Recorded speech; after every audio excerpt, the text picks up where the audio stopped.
বিসমিল্লাহির রহমানির রহিম। সুপ্রিয় দর্শক, আসসালামু আলাইকুম। কেমন আছেন সবাই? নিশ্চয়ই ভালো। হ্যাঁ, আমিও ভালোই আছি। সবাই সবার জন্য শুভকামনা রাখি। সালামুন কলাম মিরব্বির রহিম। আরবি 12টি মাস। এই 12টি মাসে সবচেয়ে গুরুত্বপূর্ণ মাস হচ্ছে রমজান। আর এই রমজানের যে মাসটি আসে শাওয়াল, অর্থাৎ পয়লা শাওয়াল, আমাদের ঈদুল ফিতর। কেমন লাগে সবার কাছে ঈদুল ফিতরের দিন? নিশ্চয়ই ভালো। আর এই শাওয়াল মাসে কিন্তু 6টি রোজা রাখতে হয়। এটা আমরা অনেকেই জানি আর আমরা মানিও। তবে আমি 15টি রোজা রাখি 2024 সাল থেকে। দোয়া করবেন জীবনের শেষ নিঃশ্বাস পর্যন্ত যেন এই ধারাবাহিকতা বজায় রাখতে পারি। তবে 6টি রোজা সম্পর্কে নবী করিম সাল্লাল্লাহু আলাইহি সাল্লামের নির্দেশ হলো যে এটা যদি রাখে তবে সারা বছর রাখার সওয়াব পাওয়া যায়।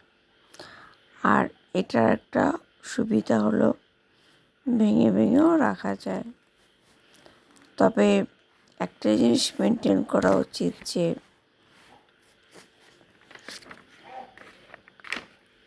এই রোজাগুলো ভাঙতি রোজাটা যেন আগে গুরুত্ব পায়। যা হোক, এটা যারা ইমাম, আলেম বা কোনো মুফতি তারা ভালো বলতে পারে। তবে আমি একজন উম্মতে মুহাম্মদ হিসেবে কথাগুলো বললাম। যা হোক, যেটা শুরুতেই বলছিলাম যে 12 মাসে 1 বছর, তাই না? আর এই 12টি মাসের মাঝে 4টি অত্যন্ত সম্মানিত মাস হলো রজব, জিলকদ আর জিলহজ আর মুহররম। এখন চলছে জিলকদ, অর্থাৎ এই মাসটি কিন্তু বেশ তাৎপর্যপূর্ণ। আমাদের ইসলাম জাহানের যে দুটি বিগেস্ট ফেস্টিভ, যে দুটো ঈদ আমরা যে সেলিব্রেট করি, সেই দুটো ঈদের মধ্যবর্তী মাস হলো জিলকদ, তাই না? কত সুন্দর একটি মাস। আর এই সুন্দর একটি মাসের কাজগুলো কিন্তু সুন্দর। এই মাসে আমল করার মতো কোরআন, তসবিহ এগুলোর কোনো, আমি যেটুকু জানি, আমি তো জেনারেল লাইনে পড়াশোনা করেছি, তবে স্টুডেন্ট লাইফ থেকে কিছু কিছু মেনটেন করি।